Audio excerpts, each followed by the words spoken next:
Hello everyone. और कैसे हैं आप सभी लोग। आपका बहुत बहुत स्वागत है हमारे उपकुल में। पिछली क्लास में हम लोगों ने नॉर्थ ईस्ट का इंट्रोडक्शन देखा हुआ था, जहाँ पे ये देखा था कि नॉर्थ ईस्ट ब्रिटिश इंडिया के टाइम में क्या था, ब्रिटिश इंडिया किस तरीके से डील करते थे, जो भी लोग नॉर्थ ईस्ट में रहते थे उनके बारे में, प्लस पोस्ट इंडिपेंडेंस एरा के में भी हम लोगों ने देखा हुआ था।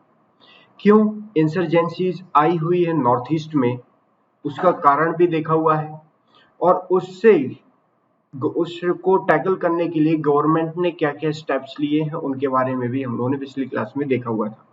जैसा कि मैंने आपसे बोला था कि हम लोग एक एक स्टेट्स करके बात करेंगे, नागालैंड, असम, मणिपुर, ताकि आपका जो मटेरियल है छोटा भी रहे प्लस आपको अच्छे से समझ में भी आ जाएगा। स्टार्ट करने से पहले अगर आपने हमारा टेलीग्राम चैनल नहीं ज्वाइन किया है तो टेलीग्राम चैनल भी ज्वाइन कर लीजिएगा, और अगर आपने अभी तक इस चैनल को सब्सक्राइब नहीं किया है तो चैनल सब्सक्राइब करना मत भूलेगा। अगर आप मेरा इकोनॉमिक्स पार्ट देखना चाहते हैं, जो कि बैंकिंग अवेयरनेस मैंने पढ़ाया हुआ है फॉर बैंक एग्जाम, लेकिन इकोनॉमिक्स वाला पार्ट हर एक एग्जाम्स के लिए इंपॉर्टेंट है। आप किसी भी एग्जाम्स की तैयारी कर रहे हैं तो आप एक काम करिए कि प्लेलिस्ट में जाइए, ओकुल बैंकिंग की प्लेलिस्ट में जाइएगा, वहां पे मेरी सारी वीडियोस मिलेंगी स्टार्टिंग फ्रॉम इंट्रोडक्शन से लेके अभी तक की। जो भी करंट में आता है उसको भी मैं डील करता हूँ, उसका भी टॉपिक आपके पास जल्द से जल्द लेके आता हूँ। तो चलिए शुरू करते हैं इस टॉपिक को, इंसर्जेंसीज इन नॉर्थ ईस्ट, जहाँ पे हम लोग मेनली नागालैंड का बारे में बात करेंगे। देखिए शुरुआत में क्या था कि नागालैंड को दो, जो वहाँ पे मेन इंसर्जेंट ग्रुप थे वो कौन से थे, NSCN, national socialist council of Nagaland, ये वहाँ पे मेन इंसर्जेंट ग्रुप थे। और ये NSCN दो पार्ट में डिवाइड किया गया। इनकी देखिए बनती अगर नहीं है तो उसको दो पार्ट में डिवाइड किया जाएगा। कुछ कुछ की विचारधारा अलग होगी, किसी की विचारधारा अलग होगी। एक था हमारा के NSCN के national socialist council of Nagaland Khaplan, और दूसरा हमारा था NSCN IM। ये जो कापलान हुआ या एविया मूविया, इसके नाम भी थोड़े अजीब ही रहते हैं। तो ये पर्सन के नाम है, उनकी आइडियोलॉजी के बेस पे दो संगठन का गठन किया हुआ जब NSCN डिवाइड किया गया। तो शुरुआत में जो हमारा यूएपीए के अंतर्गत NSCN के खापलान को एक टेररिस्ट ऑर्गेनाइजेशन डिक्लेयर कर दिया गया था कि ये टेररिस्ट ऑर्गेनाइजेशन है। गवर्नमेंट ने एक नागा पीस अकॉर्ड साइन किया था IM के साथ, Naga peace accord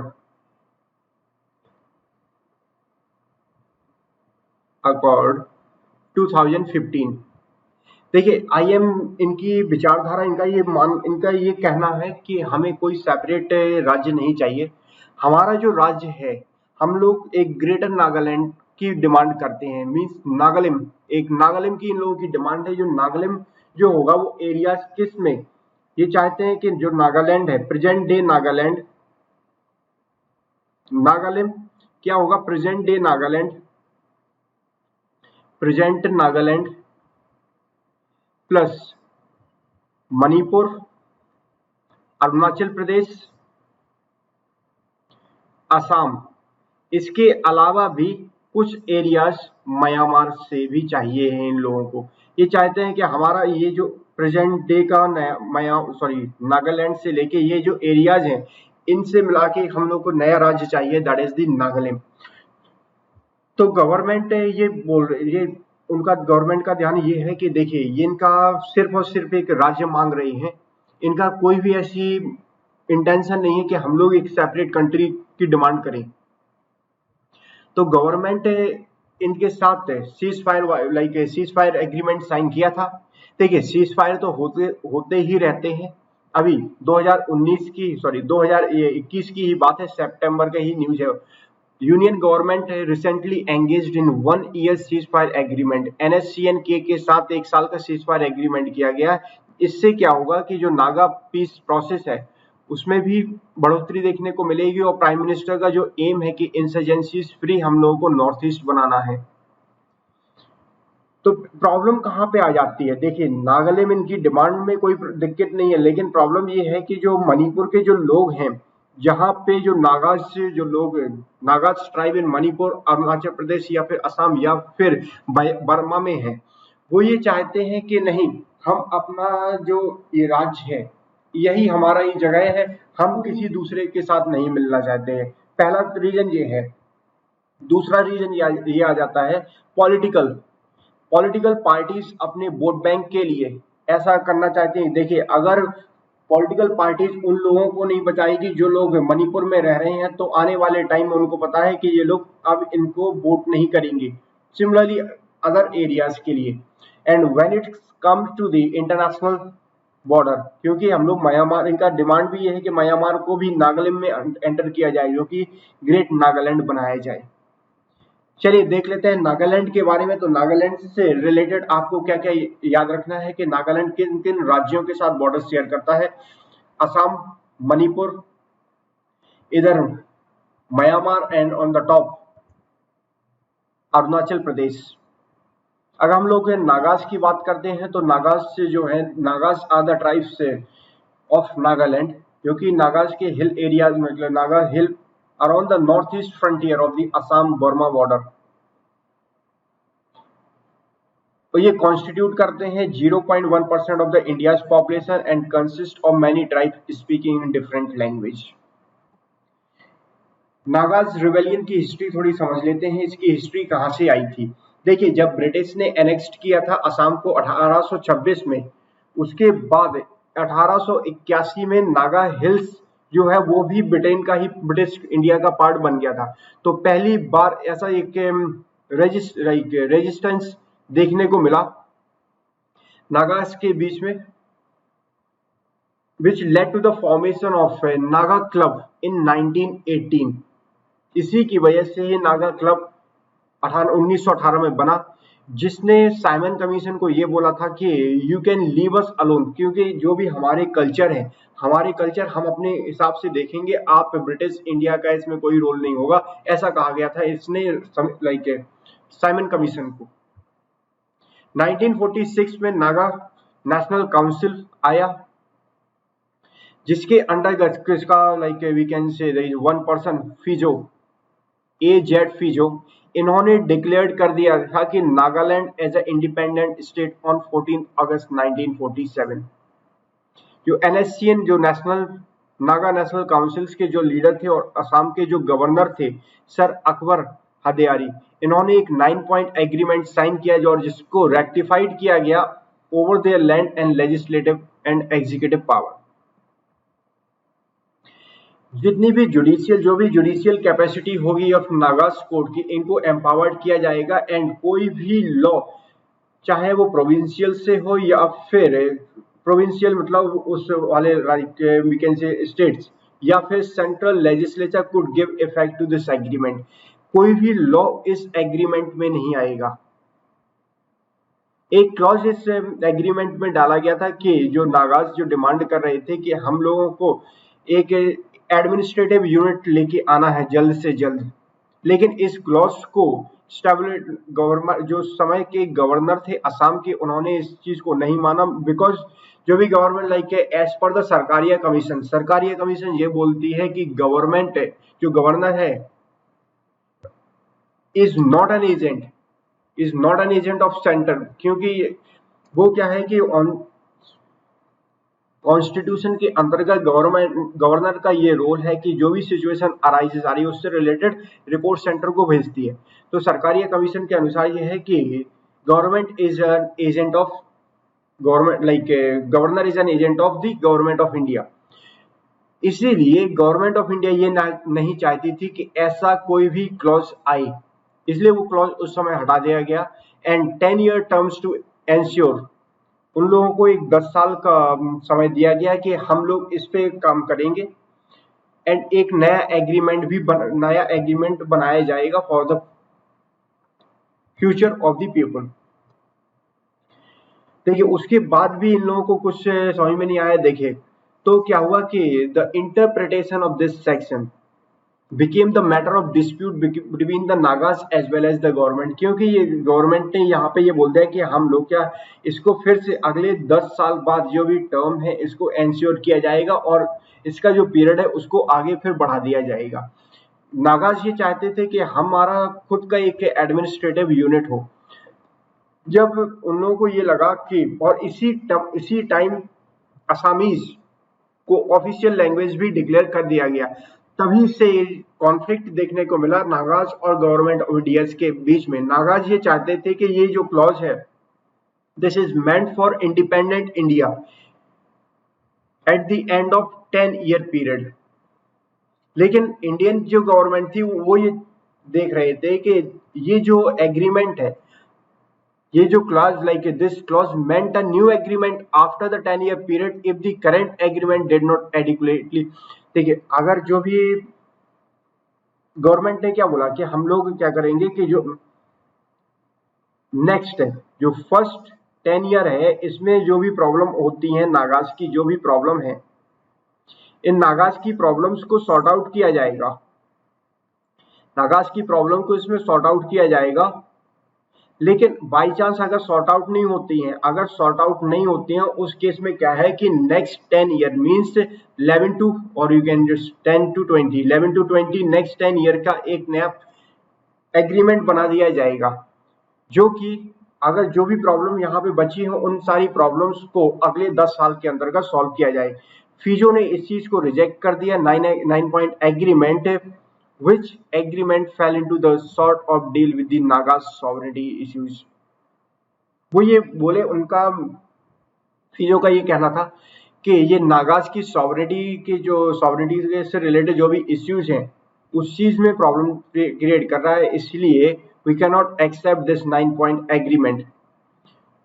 एनएनसीज under the leadership of Phizo, जो फिजो है उस समय उसके लीडर थे एनएनसीज के, इन्होंने नागाज को इंडिपेंडेंस दे दिया गया 14 अगस्त 1947 एंड सक्सेसफुली एक आइडियाज को प्रोपेगेट किया कि Naga sovereignty through out the Nagas tribe, कि नागाज की जो सॉवरेनिटी है वो पूरे नागाज ट्राइब्स के लिए है। और नागाज ने एक रेफरेंडम लेके आए 16 मई 1951। ये रेफरेंडम क्या था कि हम लोगों को एक सेपरेट कंट्री चाहिए। नागाज कॉन्फ्लिक्ट रिमेन पीसफुल, शुरुआत में तो काफी ज्यादा पीसफुल रहा 1940s as well as the early 50s, लेकिन on 16 May 1951 the question of Nagas sovereignty was put up for the referendum. To defend themselves Nagas forced the armed wing of the NSC much after deliberation.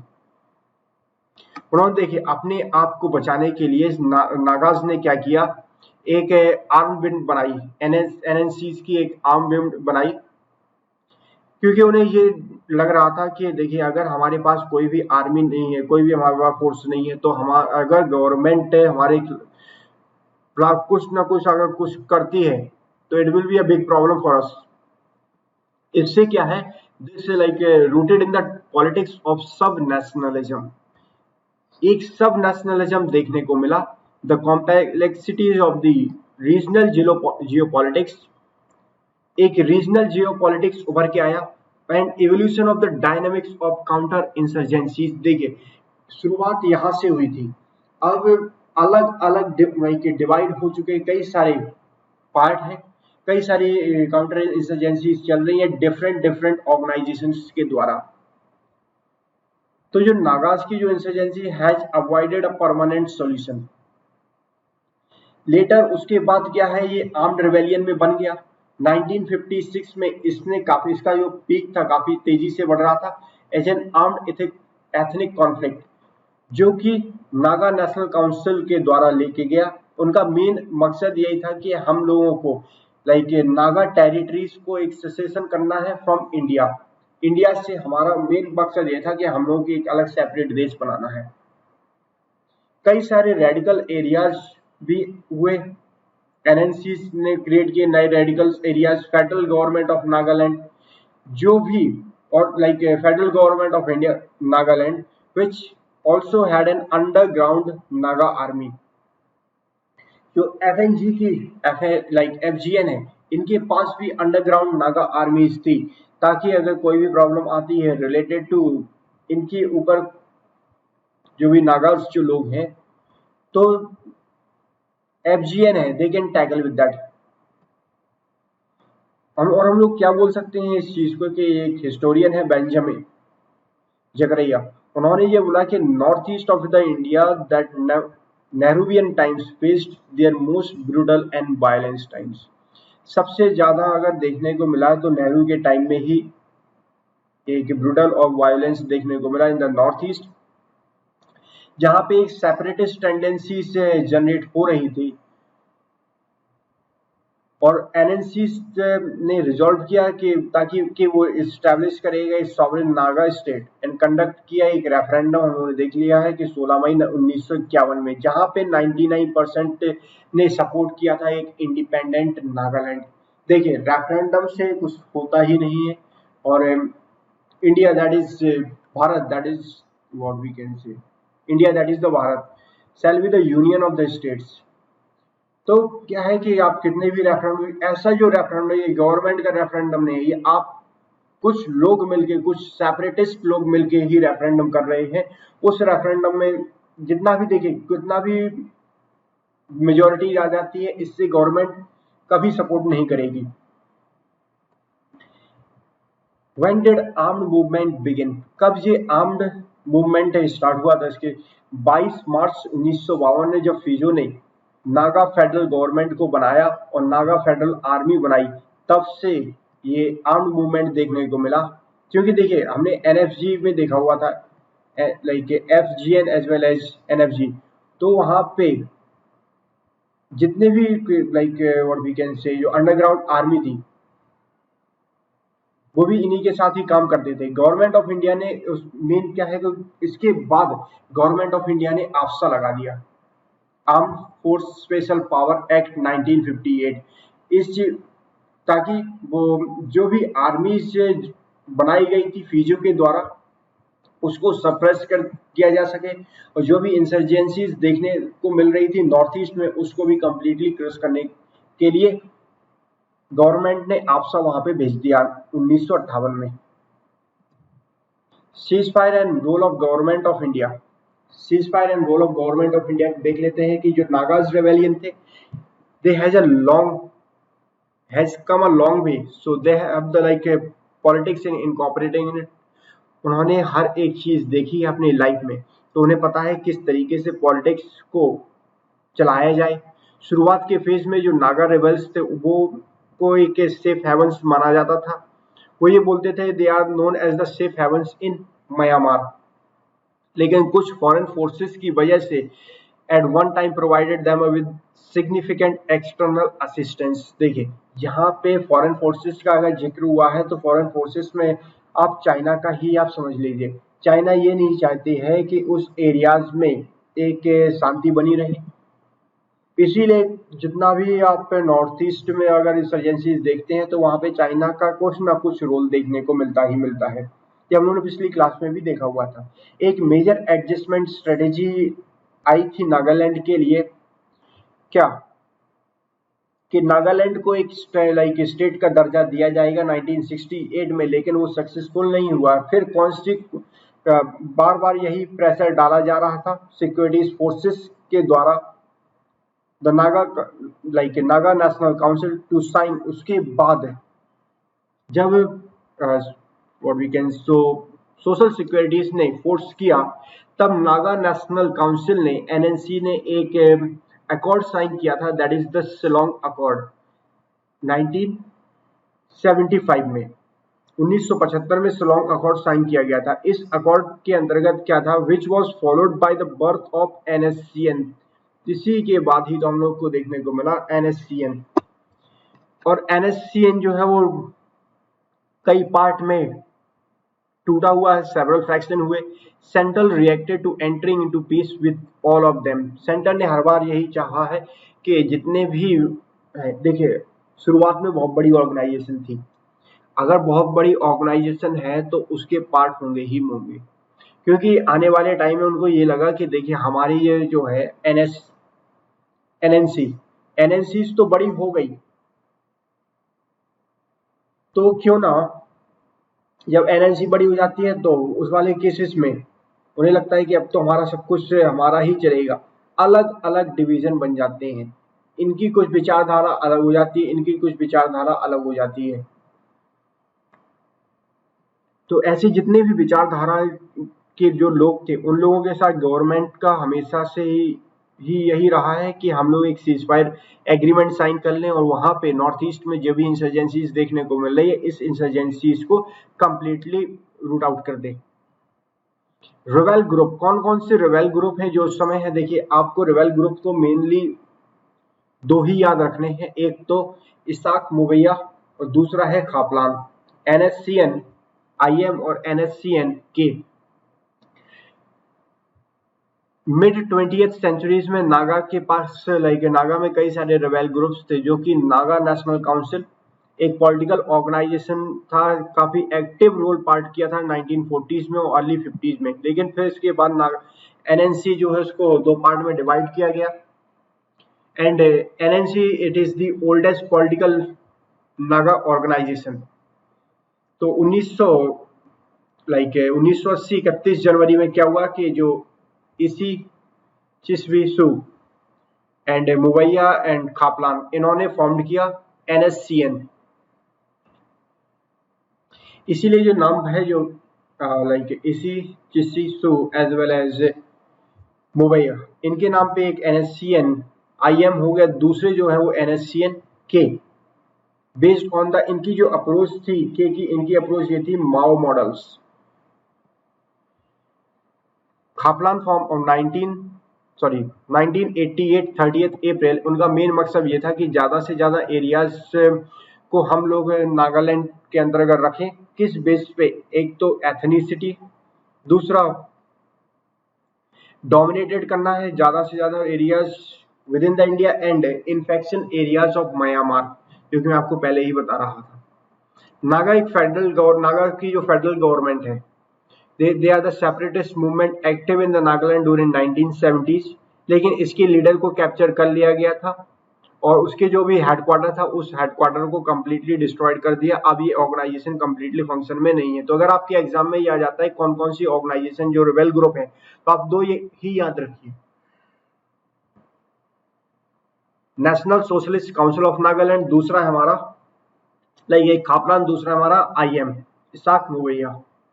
इन दोनों को ही आपको याद रखना है और बाकी याद करने की कोई जरूरत नहीं है। नेशनल कॉन्फ्रेंस आर्मी, इसका नेशनल कॉन्फ्रेंस आर्मी काफी ज्यादा एक्टिव था 1970 में, जहां पे कई सारे several hundred members of NPM इन लोगों को ट्रेन किया जाता था चाइना में। इस तरीके से आप देखिए, या तो उसको ले लीजिए या फिर यहाँ पे समझ लीजिए, वो काफी अच्छी इमेज देखने को मिली। नागा स्ट्रगल 1918 में क्या हुआ था कि नागा क्लब फॉर्म किया गया। नागा क्लब फॉर्म किया था, इन्होंने ये बोला कि seed the Nagas nationalism song.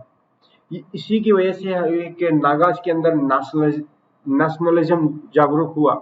फिर 1946 में 1946 में नागा नेशनल काउंसिल का जन्म हुआ, जिसके लीडर थे AJ फिजो। आप यहाँ पे देख सकते हैं, इनका अगर मुंह देखोगे थोड़ा अजीब सा ही रहता है। 14 अगस्त इन्होंने क्या कर दिया, एक डिक्लेयर कर दिया अपने आप को इंडिपेंडेंस। जून 1947 में हैदरी आई। 1964 में नागा पीस मिशन क्रिएट को किया गया, यहाँ पे सीज फायर साइन हुआ। 1975 में सोलोंग अकॉर्ड साइन किया गया और यहाँ पे एक अनकंडीशनल सीज फायर के लिए बुलाया गया था and that is called as the complete sell out. 1955 में क्या हुआ, NSCN बेसिक आर्म्ड इंसर्जेंसीज देखने को मिले। तभी गवर्नमेंट ने, जो दिल्ली की गवर्नमेंट है वहां पे क्या है, असम डिस्टर्ब एक्ट लगा दिया गया। 1958 में आसपा आया। 1963 में नागालैंड का वॉर्न हुआ, मींस नागालैंड एक सेपरेट राज्य बना फ्रॉम असम। 1980 में जो नेशनल NSCN इसका गठन किया गया, national socialist council of Nagaland. 1988 में इसको दो पार्ट में बांटा गया, एक हो गया खापलान, दूसरा है इसाक मोवैया। 1997 में इसाक मोवैया ने एक एग्रीमेंट साइन किया था, सीज फायर साइन किया था, एंड NSCN के इन्होंने देखिए सीज फायर 2001 में साइन किया है सीज फायर, लेकिन मार्च 2015 में फिर इन्होंने जो भी सीज फायर था उसको भी उस सीज फायर का उल्लंघन कर दिया। अगस्त 2015 को नागा पीस अकॉर्ड साइन किया गया, और हाल ही में जो रिसेंट अभी न्यूज है वो ये है कि नागा NSCN खापलान ने फिर से हमारा सीज फायर एग्रीमेंट साइन कर लिया, आप यहाँ पे देख सकते हैं। और किस ग्रुप के, निकी ग्रुप।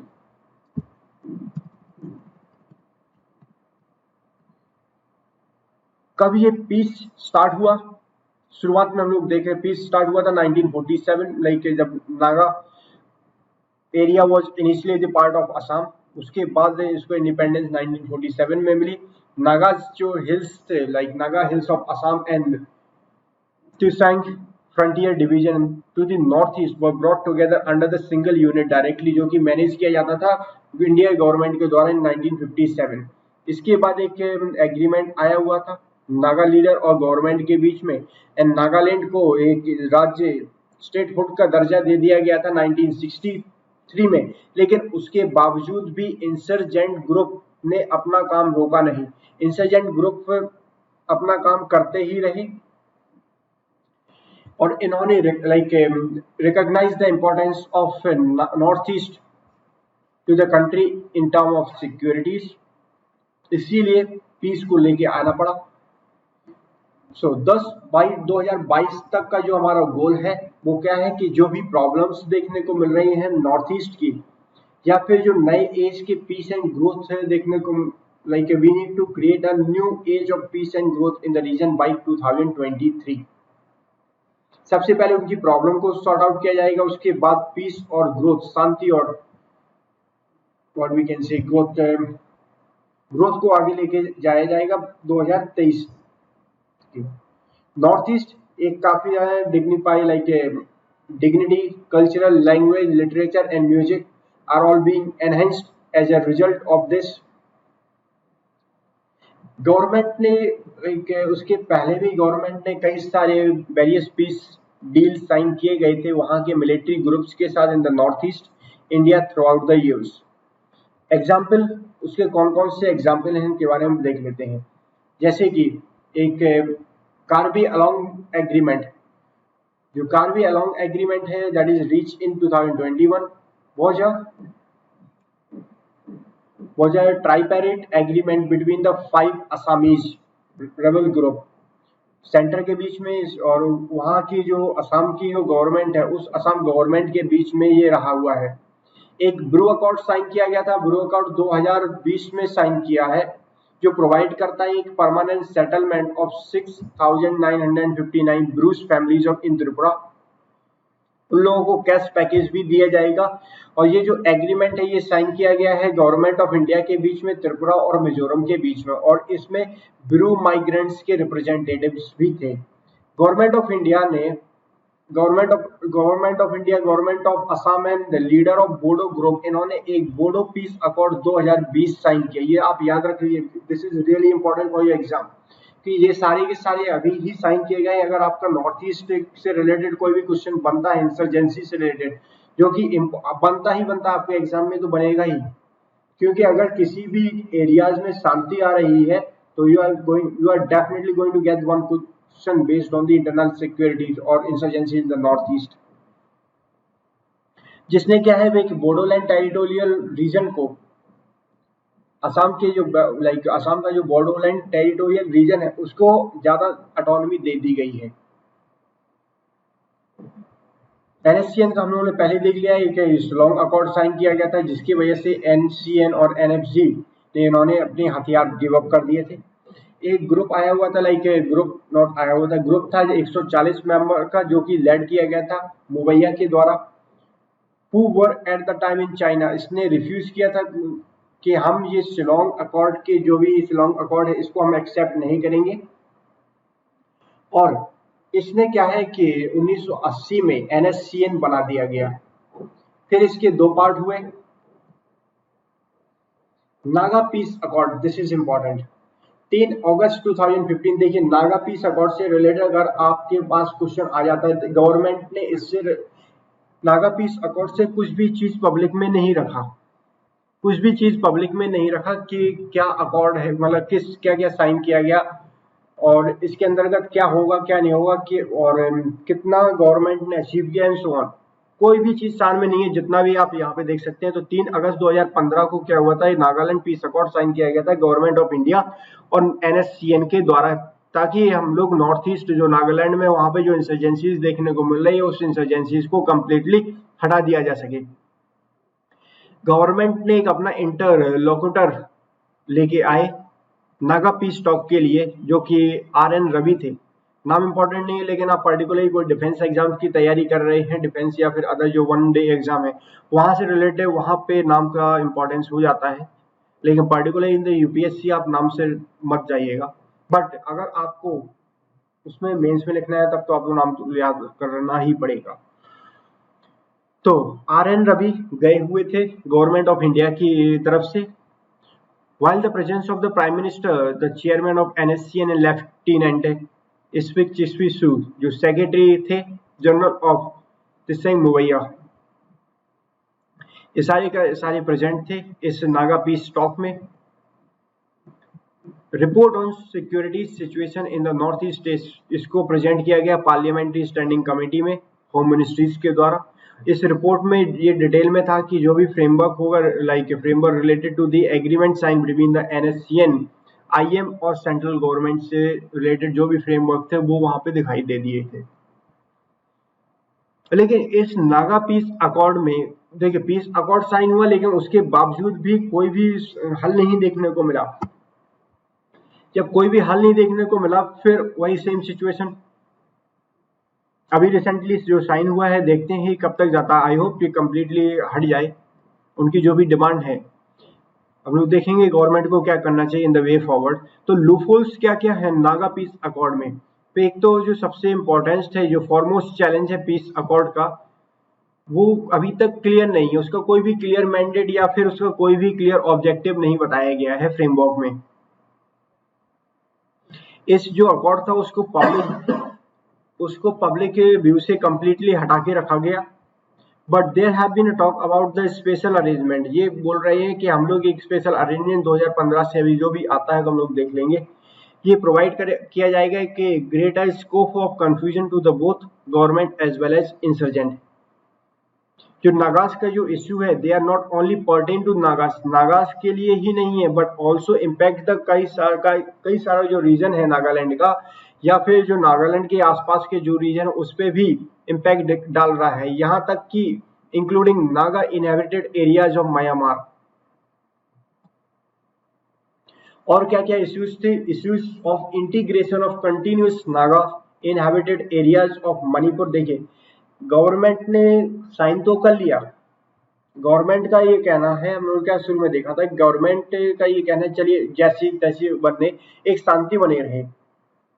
लेकिन आप उसका लाइक सेपरेट राज्य सेपरेट कंट्री का डिमांड नहीं कर रहे हैं, लेकिन सेपरेट स्टेट की डिमांड कर रहे हैं। वहां पे प्रॉब्लम ये आ जाती है, गवर्नमेंट बोले चलो स्टेट्स की ही तो बात कर रहे हैं, क्या करेंगे। लेकिन आप इसका भी तो सोचिए, आने वाले टाइम में मणिपुर, असम एंड अरुणाचल प्रदेश, इनका क्या होगा in the view of the demand of territorial unification of greater Nagaland. एक काफी ज्यादा क्लासेस देखने को मिलेंगे और इन सारे एरियाज में जो डिमांड है separate frontier, like frontier Nagaland और eastern Nagaland under the aegis of eastern Nagaland public organisation, इसको भी अंडरमाइन किया गया है।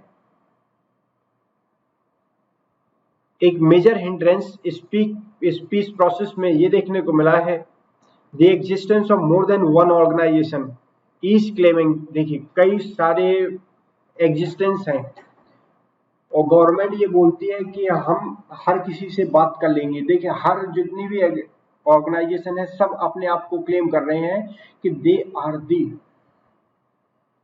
रिप्रेजेंटेटिव ऑफ नागाज, वो नागाज के रिप्रेजेंटेटिव हैं। आप हमें क्यों नहीं बुलाया, आपने उनको क्यों बुला लिया, ये इस टाइप का क्लेम देखने को मिल रहा है। डिमांड इनकी वही है कि हम लोगों को एक ग्रेटर नागालैंड चाहिए। नागालैंड हम लोगों को Assam, Arunachal Pradesh, Manipur as well as कुछ एरियाज ऑफ म्यांमार। और शुरुआत से यही डिमांड था उनका। नागालैंड की जो असेंबली है उन्होंने इस चीज को एंडोर्स किया है, the greater Nagaland demand and integrated all the. इन्होंने ये बोला कि जितने भी Nagas inhabited continuous like contiguous areas हैं उन लोगों को एक administrative umbrellas like administrative areas के अंतर्गत लेके आना है। तो इस चीज में 5 बार प्रयास किया लेकिन कुछ भी नहीं है। दिसंबर में 1964, अगस्त 1970, सितंबर 1994, दिसंबर 2003 और जुलाई 2015 में। अब इश्यूज क्या बन जाते हैं, जो मणिपुर, असम, अरुणाचल प्रदेश, इनका क्या रिएक्शन है। देखिए, how have Manipur, Assam and Arunachal reacted. Leaders cutting across the party have preferred to wait and watch. उन्होंने पार्टी के अलावा यही देखा है कि चलिए हम लोग देखते हैं क्या होता है क्या नहीं।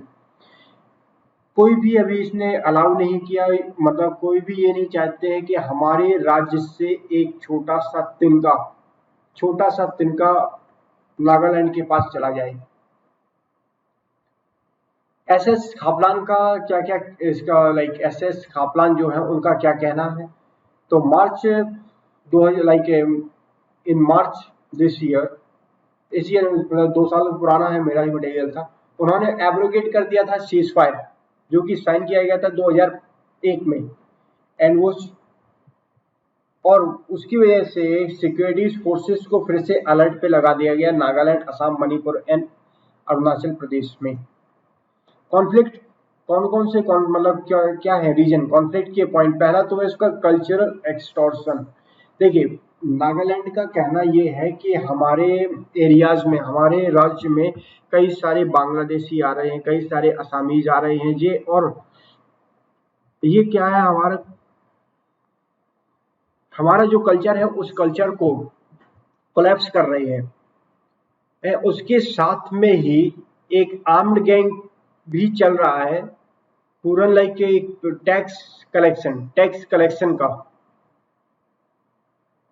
Extortion in the name of taxation have been thorny faced in the Nagas issues। तो क्या है कि इंसर्जेंट, अगर आपको, आपने तो मूवीज देखी होंगी, मूवीज में अगर आपको यहाँ पे रहना है तो हमें टैक्स इतना पैसा देना ही पड़ेगा। वही सेम सिचुएशन यहाँ पे भी है। ऑफेंडर जो military action initiated against its cadre in the recent month, तो NSC and IM ने क्या है, इसने equally like we can say unnerved over the recent directive by the Nagaland government. उन्होंने ये बोला है कि आप अपने जो भी एम्प्लॉय हैं उनको सेल्फ डिक्लेयर कर दीजिए membership of any of their close relative under the with underground groups. अब इनको ट्रेन किया जा रहा है, जो भी इनके क्लोज रिलेटिव है उनको भी ट्रेन किया जाएगा विद अंडरग्राउंड ग्रुप्स। सॉवरेनिटी का भी बनता है, सॉवरेनिटी आप ले सकते हैं, क्योंकि देखिए अगर ग्रेटर नागालैंड की इनकी डिमांड है तो बाकी जो राज्य हैं या फिर हमारे जो पड़ोसी देश हैं वो इस चीज को मानेंगे भी नहीं। वो इस चीज को नहीं मानेंगे तो ऑब्वियसली कॉन्फ्लिक्ट देखने को मिलेगा ही मिलेगा। सरेंडर ऑफ वेपन्स, एक सिग्निफिकेंट इश्यूज ये देखने को मिल रहा है कि वेपन्स जो है NSC and IM के पास एज वेल एज खापलान के पास camp are going to manage. तो ये सारे कैंप्स बनाया जा रहा है एक ceasefire, as a ceasefire group it cadres are suppose to retain their weapons inside the designated camps for the self defence only. सिर्फ वो क्या है कि सेल्फ डिफेंस के लिए ही उन वेपन्स को रख सकते थे, but more often than not many influencer cadre are seeking moving with the. कभी ये देखने को मिल रहा है कि कई लोग वेपन्स लेके, जो भी हथियार है हथियार लेके ही बाहर जा रहे हैं। उसकी वजह से कि सिविलियन जो लोकेलिटीज है वहां पे एक प्रॉब्लम्स देखने को मिल रही है। सेंटर ने भी ये बोला है, लाइक सेंटर ने इंश्योर किया कि जो भी वेपन्स है इनको सरेंडर कर दिया जाना चाहिए time of the final accord. Way forward में हम लोग क्या बोल सकते हैं, एक लॉन्ग टर्म पीस अचीव करने के लिए सेंटर को जितने भी फ्रैक्शन है, जितने भी ऑर्गेनाइजेशन है इंसर्जेंट की, इनके साथ बातचीत करना चाहिए। इसके अलावा भी उनके जो cultural like historical territorial scopes है उसको भी कंसीडर किया जाए। एक ऐसा एग्रीमेंट बनाया जाए जिससे सोशल और पॉलिटिकल चीज को ध्यान में भी रखा जाए और इकोनॉमिक सक्सेस हो, और यहाँ पे जितनी भी ट्राइब्स रह रही हैं या फिर जो भी सिटीजन्स हैं उनको उनके life as well as property का प्रोटेक्शन मिलना चाहिए। एक अलग अनदर ऑप्शन ये भी हो सकता है कि जो भी प्रॉब्लम्स हैं ट्राइबल से रिलेटेड उनको जल्द से जल्द सॉल्व किया जाए while keeping the apex level as small as possible. आप अपेक्स लेवल ज़्यादा छोटा से छोटा रखिएगा ताकि जितना ज़्यादा लेवल बढ़ता रहता है उतनी ज़्यादा प्रॉब्लम उनकी बढ़ती जाएगी, वहाँ पे मेन पर्सन के पास वो प्रॉब्लम पहुँचती ही नहीं है। इससे क्या हो जाएगा कि जो अपेक्स लेवल है they can focus on the governance as well as large scale development projects. Government इस पे काम भी कर रही है, काफी ज्यादा प्रोजेक्ट आए हुए हैं नॉर्थ ईस्ट रीजन में। एक greater autonomy of Naga populated areas को देनी चाहिए, इंक्लूडिंग द सेपरेट बजट है को अलोकेट किया जाए specially for the Nagas populated areas in term of cultural and development issues. इसके अलावा भी सेंटर को ये ध्यान में रखना चाहिए कि मेजॉरिटी जो भी आर्म्ड इंसर्जेंसीज की जो है अराउंड द वर्ल्ड, इस चीज में do not end the complete victory और loss, rather they are in the grey zone known as the compromise. देखिए, ना तो आप विक्ट्री में जाइए ना फिर आप लॉस में जाइए, एक कॉम्प्रोमाइज कर लीजिए, हम भी थोड़ा करेंगे आप भी थोड़ा कर लीजिएगा। Keeping in the mind the integrity of India, Naga development, this agreement is extremely essential। इसीलिए ये जो एग्रीमेंट है काफी ज्यादा एसेंशियल है। ऐसी सारी सिचुएशन में जहाँ पे टेंशन देखने को मिल रही है, चाइना के साथ डिस्टर्बेंस देखने को मिल रहा है at the strategic location like Nagaland, will not be in the interest of nation. हमारे देश के हित में नहीं है ये चीज, तो गवर्नमेंट को ये सब कुछ ध्यान में रखते हुए काम करना चाहिए। अगर आपको इससे रिलेटेड आपको कोई भी डाउट हो, और देखिए अभी जितना भी होता है न्यूज में आते हैं आप फॉलो करते रहिएगा। नागालैंड का हम लोगों ने अप टू डेट कवर कर रखा है, अभी तक का जितना भी है वो हम लोगों ने कवर कर दिया है नागालैंड। नेक्स्ट क्लास में हम लोग मणिपुर के बारे में डिस्कस करेंगे। So that's all for today. In the next class we are going to learn about new part, that is the northeast Manipur के बारे में डिस्कस किया जाएगा, which is very important for your exam preparation. So if you haven't subscribed to our channel yet, please do it now. Also press the bell icon so that you get the notification of all our upcoming videos. If you have any queries related to our content, that you can either write in the comment section below. I will personally reply to all your doubt and queries within 24 hours. You can also share your feedback with us so that we can improve upon it if required. You can also connect with us through our OCOL website, Facebook page, Twitter page, Telegram channel or email.